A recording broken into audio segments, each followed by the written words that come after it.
अपने यहाँ गायत्री माता का आपको शिक्षण दिया जाता है, गायत्री की उपासना में भी लगे हुए हैं, लेकिन आप भूल जाते हैं गायत्री किसके कंधे पर सवार होती है और कौन गायत्री को अपने इशारे पर नचाए नचाए फिरता है। गायत्री माता की तस्वीर को आप जो ध्यान करते हैं, इस तस्वीर में उसका वाहन देखा है ना आपने, एक वाहन का नाम है हंस। हंस के ऊपर गायत्री माता सवारी करती हैं। ये बात शायद आपकी समझ में ना आए, क्योंकि इंसान की बराबर शरीर जिसका है वो जानवर पर, पशुओं पर सवारी तो कर सकते हैं, लेकिन पक्षियों पर सवारी नहीं कर सकते। घोड़े पे आप बैठ सकते हैं, गधे पे बैठ सकते हैं, हाथी पे बैठ सकते हैं, ऊँट पर बैठ सकते हैं, भैंसे पर बैठ सकते हैं, इन पर तो बैठ सकते हैं, लेकिन आप बताइए किसी पक्षी पर जिसका वजन बेचारे का नहीं की बराबर है, उसके ऊपर कैसे आदमी बैठ पाएगा। ये एक अलंकार है जिसमें ये बात बताया गया है कि हंस उस व्यक्ति का नाम है जो उचित और अनुचित का फर्क करना जानता है। आपको उचित और अनुचित का फर्क करना चाहिए। लोगों के रास्ते पर चलने की बनस्बत आपको अलग खड़े होकर के देखना चाहिए कि मुनासिब रास्ता क्या है, मुनासिब तरीके क्या हैं, मुनासिब क्या है। लोग गलती करें तो आप क्या कर सकते हैं, गलतियों का ही ज़माना है। आप पानी के बहाव में तिनके की तरीके से बहते चले जाएं, भला ये भी कोई समझदारी है।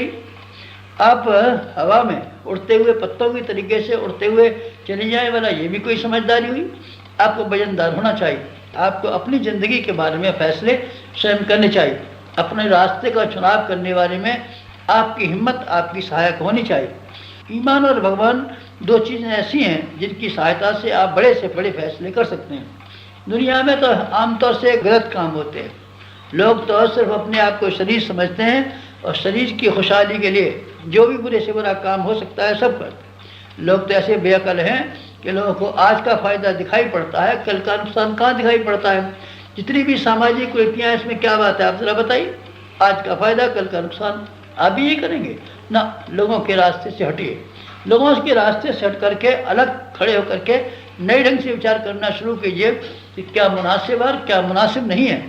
आपका भविष्य किन बातों से बनता है और किन बातों से बनता नहीं है। अगर आप ये बात तय करने लगेंगे तो मैं आपको ज्ञानवान कहूँगा। ज्ञानवानों की आपने तारीख पढ़ी है ना, भगवान बुद्ध का नाम सुना है ना। भगवान बुद्ध में क्या विशेषता हुई, भगवान से क्या वरदान मिला, उनको क्या विशेष संपदा मिली। आप उनके जीवन को पढ़िए। बोध वृक्ष के नीचे, एक पेड़ के नीचे, जिसके नीचे उन्होंने तप किया था, उनको एक ख़ास चीज़ मिल गई। उस ख़ास चीज़ का नाम था विवेक। दूर की बात समझने का उनको मादा मिल गया।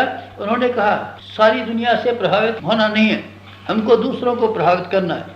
दूसरे जो मुनासिब मान भी सकते हैं, लेकिन अधिकांश बातें खास तौर से जीवन यापन करने के संबंध में, जीवन की संपदा का उपयोग करने के संबंध में अधिकांश लोगों की रायें गलत हैं, लोगों के ढर्रे गलत हैं।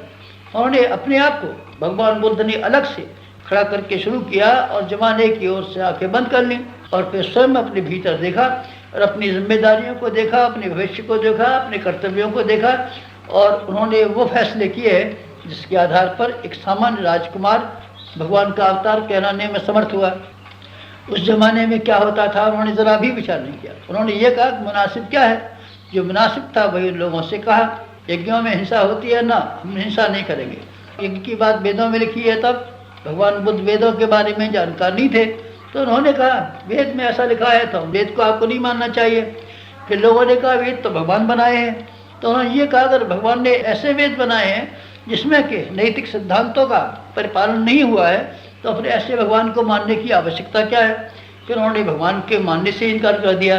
कहने का अर्थ ये है कि उन्होंने विवेक को, बुद्ध का अर्थ है या विवेक, ठीक वास्तविकता को उन्होंने अंगीकार कर लिया और उन्होंने ये फैसला किया जो वास्तविकता होगी, सच्चाई होगी, हम सिर्फ उसी बात को मानेंगे और बातों को नहीं मानेंगे। इसी का नाम है आत्मज्ञान, इसी का नाम है ब्रह्म विद्या, इसी का नाम है प्रज्ञा, इसी का नाम है ऋतंभरा।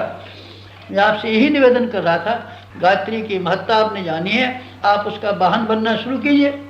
उसके वाहन की दो ही तो विशेषता है।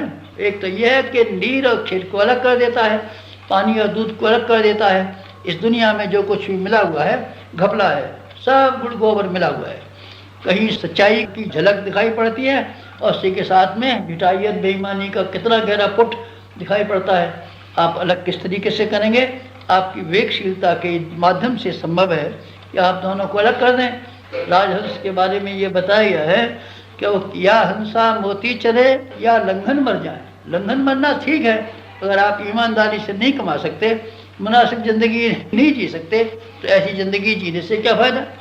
आप नहीं जीने से मेरा मतलब यह है आप गरीबी में गुजारा कर लें, कंगाली में गुजारा कर लें, तकलीफ़ में गुजारा कर लें। तकलीफ़ में गुजारा ढेरों आदमी करते हैं, कोई हारी बीमारी से करता है, कोई जेल खाने चला जाता है, किसी के बाल बच्चे ख़राब हो जाते हैं, किसी के ऊपर और मुसीबतें आ जाती हैं। ढेरों आदमी इस दुनिया में ऐसे हैं जो किसी वजह से मुसीबत उठाते हैं। आप सच्चाई की वजह से, ईमानदारी की वजह से और दयानतदारी की वजह से अगर मुसीबत उठा लें तो क्या अर्थ की बात है। सच्चाई की थोड़ी सी झलक और बेईमानी का अधिक से अधिक मादा, यही तो लोक व्यवहार है, दुनिया यही तो है। आप अलग कीजिए और हंस बनने की कोशिश कीजिए। समाप्त। हमारे YouTube चैनल शांति कुंज वीडियो गायत्री परिवार को सब्सक्राइब करें एवं बेल आइकन जरूर दबाएं ताकि गायत्री परिवार की विभिन्न गतिविधियों की जानकारी आपको मिलती रहे।